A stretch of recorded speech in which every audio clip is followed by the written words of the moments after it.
आज़ादी का अमृत महोत्सव के तहत स्वाधीनता संग्राम से जुड़ी कहानियों को हम आपके सामने लेकर आ रहे हैं। इसी कड़ी में आज हम आपको दिखाएंगे अर्जुन लाल सेठी की जीवन यात्रा, शंभुदत्त शर्मा का योगदान और आज़ादी से जुड़ी अन्य जानकारी। देखिए ये रिपोर्ट।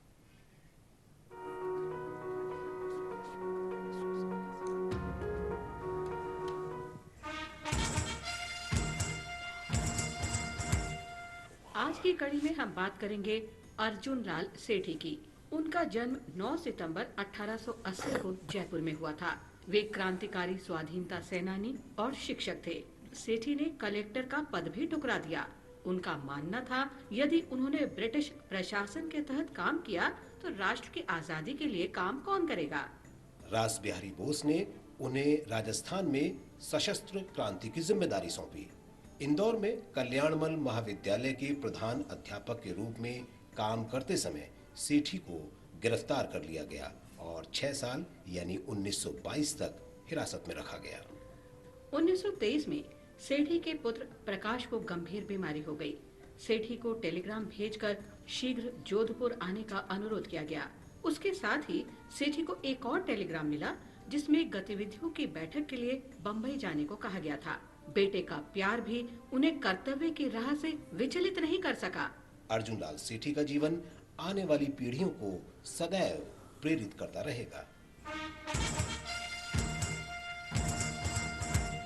79 वर्ष पहले आज ही के दिन 1943 में भारत माता के 4 बहादुर सपूतों को ब्रिटिश साम्राज्य से विद्रोह करने के लिए फांसी पर लटका दिया गया था।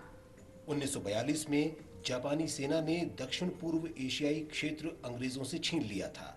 उस समय इंडियन इंडिपेंडेंस लीग और आजाद हिंद फौज ने जापान की सहायता से देश को ब्रिटिश शासन से आजाद कराने के लिए भारतीय युवकों की भर्ती का फैसला किया।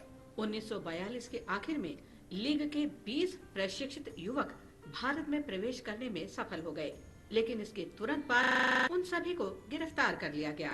उनमें से 4 युवकों को राजा के विरुद्ध युद्ध छेड़ने के लिए मौत की सजा सुनाई गई। ब्रिटिश ताकत के सामने निर्भीकता से अडिग वे भारत माता के 4 सपूत थे।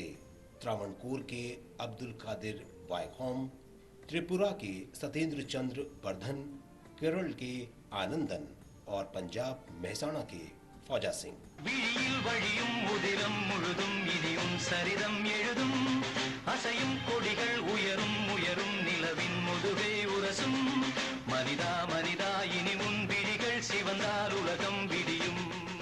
अपने पिता के लिए अब्दुल कादिर का यही अंतिम पैगाम था। मेरी मौत को देखकर मेरे लिए दुख मत करना। एक दिन आप जान जाएंगे कि मैंने कितनी शांति और बहादुरी से मौत का सामना किया। तब आपको गर्व और प्रसन्नता होगी।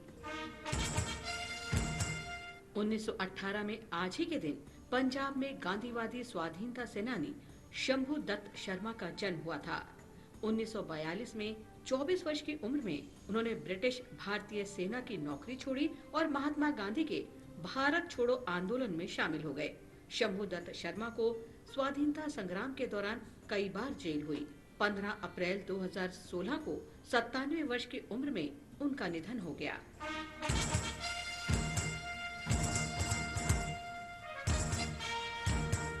अलीगढ़ के मोहम्मडन एंग्लो ओरिएंटल कॉलेज का नाम 1920 में अलीगढ़ मुस्लिम यूनिवर्सिटी कर दिया गया।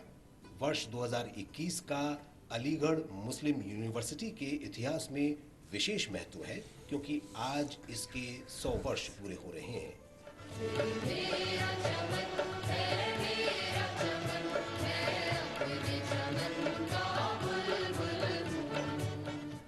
अलीगढ़ मुस्लिम यूनिवर्सिटी ने एक तरफ तो आधुनिक शिक्षा की प्रगति में महत्वपूर्ण भूमिका निभाई, तो दूसरी तरफ स्वाधीनता आंदोलन में भी योगदान दिया।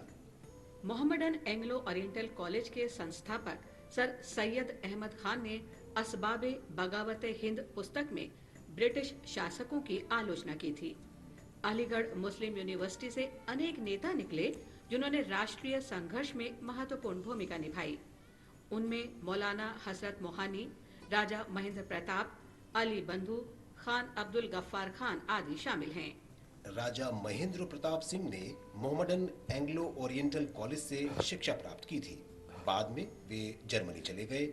1915 में अफगानिस्तान में निर्वासित सरकार की स्थापना का विचार उन्होंने ही दिया था।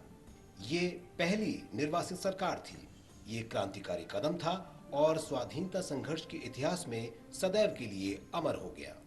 अलीगढ़ मुस्लिम यूनिवर्सिटी राष्ट्र की स्वतंत्रता के संघर्ष को तेज करने की गतिविधियों का केंद्र बन गई। ऐसा ही एक पहला असहयोग आंदोलन मोहम्मडन एंग्लो ओरिएंटल कॉलेज के विद्यार्थियों ने चलाया। इन घटनाओं की रिपोर्ट मिलने पर महात्मा गांधी और अली बंधु अलीगढ़ आए और विद्यार्थियों से सरकार नियंत्रित संस्थानों का बहिष्कार करने की अपील की। कैप्टन अब्बास अली भी अलीगढ़ मुस्लिम यूनिवर्सिटी में ही पढ़े थे। वे कुछ ऐसे भारतीयों में से हैं जो भारत की स्वतंत्रता के लिए मलय में आजाद हिंद फौज में शामिल हुए।